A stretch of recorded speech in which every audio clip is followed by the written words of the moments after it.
ibodatni yaxshi ko'rgan insonni belgisi nima desa, ibodatni yaxshi ko'rgan insonni belgisi ibodatga mustahkam bo'ladi, ya'ni bardavom bo'ladi. Ibodatlar ichida eng ulug'i farz ibodatlar hisoblanadi. Ya'ni roza ibodatida bo'lsa Ramazon oyining rozasi hisoblanadi. Namoz ibodatida bo'lsa 5 mahal namoz eng ulug' namoz ibodat hisoblanadi. Rozada bo'lsa eng ulug' roza bu Ramazon oyining rozasi bo'ladi. Ka'bani ziyorat qilishda bo'lsa haj amali eng ulug' Ka'bani ziyorat qilishlik ibodati bo'ladi. Yana aytadilarki, ibodatni yaxshi ko'rgan insonning belgisi shu buyurilgan ibodatlarga yana qo'shimcha ibodatlarni ko'p qo'shadi. Ya'ni masalan roza degan ibodatni yaxshi ko'rgan odam birinchi o'rinda Ramazon oyining rozasini chiroylik, mukammal, to'liq tutadi va shu bilan birga unga qo'shimcha nafil rozalarni qo'shib yuradi. Ya'ni nafil degani qo'shimcha ibodat. Sharoit ko'tarilganda, imkoni bo'lganda kunini farqi yo'q, faqat endi o'sha hayit kunlarida roza tutmasa bo'ldi. Qolgan kunlarda nafil rozalarni tutib yuradi. Shu odam roza degan ibodatni yaxshi ko'rishini belgisi deydi. Namoz degan ibodatni yaxshi ko'rgan inson 5 mahal namozga juda mahkam bo'ladi. Xudo taqvodorlarni, yaxshilarni maqtaganda aytadilarki, ular 5 mahal namozlarini o'z vaqtida ado qiladilar deydi. Men namoz degan ibodatni yaxshi ko'raman degan insonni belgilaridan yana bittasi 5 mahaldan tashqari nafil qo'shimcha ibodatlarni qo'shib yuradi. Masalan, tahajjud kechasida o'qiladigan ibodat, salotul avvobin ko'proq shomdan keyin o'qiladigan tavba qilguvchilarning namozi. Bundan tashqari masalan inson safarga ketyapman, safarim bexatar bo'lsin deb Xudoga duo qilishdan oldin 2 rakat makruh paytlari bo'lmasa, agar nafil namozi makruh paytlari ham bor. Masalan, bomdod azonidan keyin quyosh chiqqungacha nafil namoz o'qish makruh. Asrdan keyin shomgacha makruh.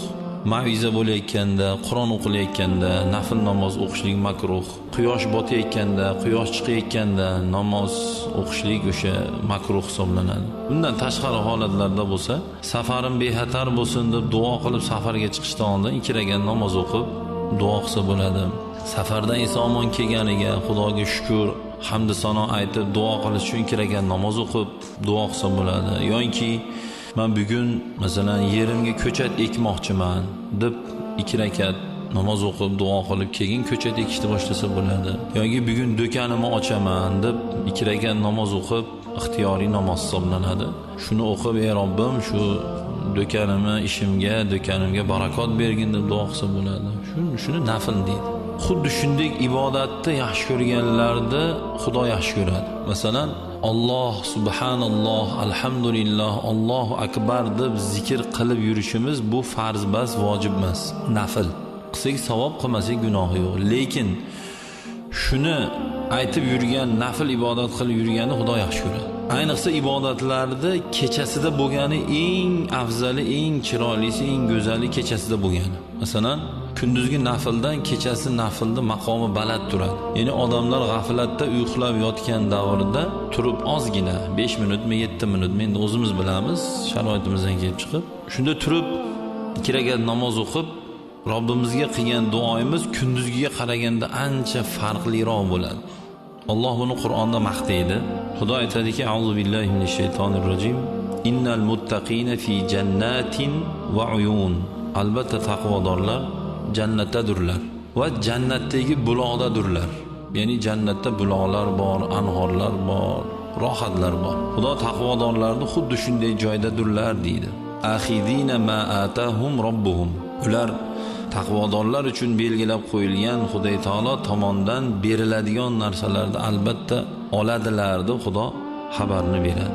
Nimaga bular jannatga egador bo'lyaptilar? Xudo taolo do'stlari uchun tayyorlab qo'ygan narsalarni olyaptilar desa, chunki innahum kanu qabla zalika muhsinin. Chunki ular hayoti davrlarida ular muhsin edilar.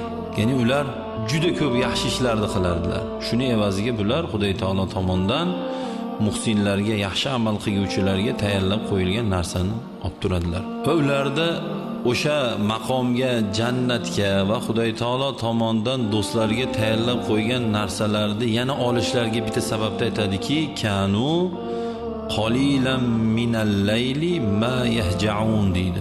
Ular kechasi kam uxlardilar deydi. Qarang, Xudo xolasa biz shunga tushamiz. Xudo xolasa Ramazon oyida tarovih o'qiyotganlar. Biz kechasi ibodat qilyapmiz. Hozir shu masjidga chiqmasak nima bo'lardi? Yoki chiqib xuftonni o'qib kirib ketsak, kirib uxlasak nima bo'lardi? To'g'rimi? Yo'q. Men shu tarovihni o'qiyman. Shu kechasiga ibodat qilaman deb turibmizmi? Xudo shundaylarni maqtayaptiki, ular qalilan minal layli ma yahja'un. Ular kechasi oz uxlardilar deyapti. Zayd ibn Aslamdan bir rivoyat kelgan ekan. Abu Usoma degan zotdan bir kishi kelib so'radiki, Xudo kechasi oz uxlardilar degan madh maqtovni men o'zimda topa olmayapman. Ya'ni kechasi uxlab qo'yapman deb achinib so'ragan ekanlar. Nima qilsam men shunga tushaman deganlarida hukm aytgan ekanlarki, Abu Usoma radhiyallohu anhu kechasi ibodat qilaman deb sal ibodat qildi ozgina. Yo zikr qildi, yo Qur'on o'qidi. Ibodat degani faqat namoz emas endi, yo zikr qilish mumkin, namoz o'qish mumkin, aralashtiribdi endi masalan. Yo Qur'on o'qidi, tafakkur ham bir ibodat. Tafakkur qildi Xudo haqida, qudrat haqida. Lekin jichcha uyqusi keldi deyaptilar. Mudroq tutdi. Ozgina uyqusi keldi. O'sha mudroq tutganda uxlab, uyg'oni vaqt Xudoni eslaganlar shunga tushadi degan ekanlar. Bu degani biz kechasi uxlamasak bo'lmaydi, sabab quvvat kerak. Uyqu bu quvvat, dam olish. Odatda Xudodan boshqa jon borki, masalan siz bilan men maxluqlar, insonlar dam olmasak bo'lmaydi. Xudo kechasini dam olish uchun chiqargan, kunduzni ishlash uchun chiqargan. Ko'proq aksar holatda, masalan, agar doktorda dijur turmasa, Xudo rozi bo'lsin, o'sha doktorlarimizdan dijur turish kerak, yoki chegaralarda kimdir kechasi bilan uxlamaslik kerak, yoki ichki ishlarda, yoki mana yong'in xavfsizligida ishlaydiganlar, yoki shunga o'xshagan ko'p xodimlar bor, kechasi ishlamasa bo'lmaydi. Shularni kechasi ishi kechki ibodatga kiradi mash. Inshaalloh kiradi mash narsa. Endi bu kishim bizni qalbimizni qanaqadir taskin topishiga, bir yengillikka bir chiroyli javob qilgan ekanlarki, ibodat qilaman deb qildik, uyqu kelib qoldi. Uxladik va uyg'ondik. Uyg'oni vaqt nimani o'ylayapmiz? Xudoga shukr. Bomdod qazo bo'lmadimikin deyapmiz, to'g'rimi? Soatga nimaga qarayapmiz? Bomdod bo'ldimikin, yoki vaqt kirdimikin, yoki chiqib ketib qolmadimikin deb qarayapmizmi? Shu kishim aytgan ekanlarki, Abu Usoma radhiyallohu anhu shunday insonlar ham kechasi Xudo Qur'onda maqtagan oz uxlaydilar degan bandalar safiga kiradi degan ekanlar inshaalloh. Ya'ni tepadagi oyatga qaytadigan bo'lsak, Xudo aytayaptiki, taqvodorlar jannatdadurlar va buloqdadurlar. Ya'ni jannatda buloqlardan maza qilib rohatlanib yuradilar, ichib, foydalanib, ko'rib. Ular axidina ma atahum robbuhum, robbilari tomonidan beriladigan narsalarni oladilar. Ya'ni bu degan jannatdagi ne'matlar. Bularni bunday ne'matlarga erishishlarga sabab innahum kanu qabla zalika muhsinin. Bular bundan avval, ya'ni hayot davrlarida bular juda ko'p yaxshi ishlar qilardilar. Ikkinchi sifatlari kanu qalilan minal layli ma yahja'un. Bular kechasi oz uxlardilar. Ya'ni inshaalloh siz ham mana bu bitta o'sha savol berib kelgan odamga javob emas u. Banda borki, mashi innahum kanu qabla zalika muhsinin, ular undan oldin muhsin edilar. Agar siz bilan mana muhsin bo'lsak, ya'ni chiroyli amal qilguvchi bo'lsak, va Xudo ikkinchi sifatda aytadi, ular kechasi oz uxlardilar deyapti. Masalan, hozir kirib zikr qilib uxlab qoldik. Qo'lda tasbih bilan. Telegramda bas, tasbihda uxlab qoldik. Yo 2 rakat yana qo'shimcha namoz o'qidik, uyqu keldi. Shunday o'sha yerdami yo joyimizga o'tib uxladik. Turdik. Turib Xudoni o'yladik. Xudoni o'ylash nima? Bomdod bo'ldimi? O'tib ketib qolmadimi? O'sha gap, hali tepadagi. Shunday bo'lsa, Xudo o'shandaylarga aytayaptiki, inshaalloh ularga jannat bor deyapti. Ilohim, amin. Duo qilaylik. Allohim ibodatlarimizni o'zing qabul qilgin, xato kamchiliklarni kechirgin, ibodatlarimizdan, o'zimizdan o'zing rozi bo'lgin, o'zing rozi bo'ladigan yaxshi, chiroyli, ko'p amallarni qilishni bizlarga o'zing nasib qilgin. O'zing maqtagan ekansan, Parvardigor, kechalarda oz uxlaydilar deb Allohim bizlarga ham shunaqangi himmat bergin, g'ayrat bergin. Kechalari ham ozgina daqiqa bo'lsa ham o'zingni eslaydigan, o'zingni zikr qiladigan, o'zingga sajda qiladigan, o'zingni qudratingni, o'zingni zotingni tafakkur qiladigan bandalardan bo'lishimizni Allohim o'zing nasib va ro'za aylagin. Va tepada zikr qilib o'tdik kechalarida uylariga bormasdan navbatchilikda ishlaydiganlarni zikr qilib o'tdik. Mana o't o'chirishdagi va o'sha meditsinamizda, doktorda ishlaydiganlar, chegarada ishlaydiganlar, ichki ishda ishlaydiganlar, Parvardigoro, shular bizni sog'lig'imizni o'ylab, tinchligimizni o'ylab, xotirjamligimizni o'ylab, kechalari bilan uxlamasdan xalqimizni xizmatida bo'lib turishdi. Allohim bulardan hammalaridan o'zing rozi bo'lgin. Savob ajrlarni o'zing ko'paytirib bergin. Xonadonlarini osuda qilgin, tinch qilgin.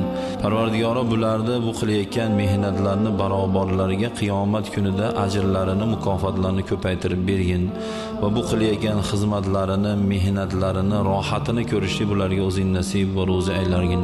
Bizlarni ham Parvardigoro hayotimiz davomida xalqimiz uchun, vatanimiz uchun, dinimiz uchun foydamiz tegadigan, o'zing rozi bo'ladigan banda bo'lib yashashimiz Allohim hammamizga o'zing nasib va ro'za aylagin. Yurtimizni tinch qilgin, osuda qilgin. Har xil balo ofat yomonliklardan o'z panohingda asragin. Allohumma solli va sallim va barik ala nabiyina Muhammad va ala alihi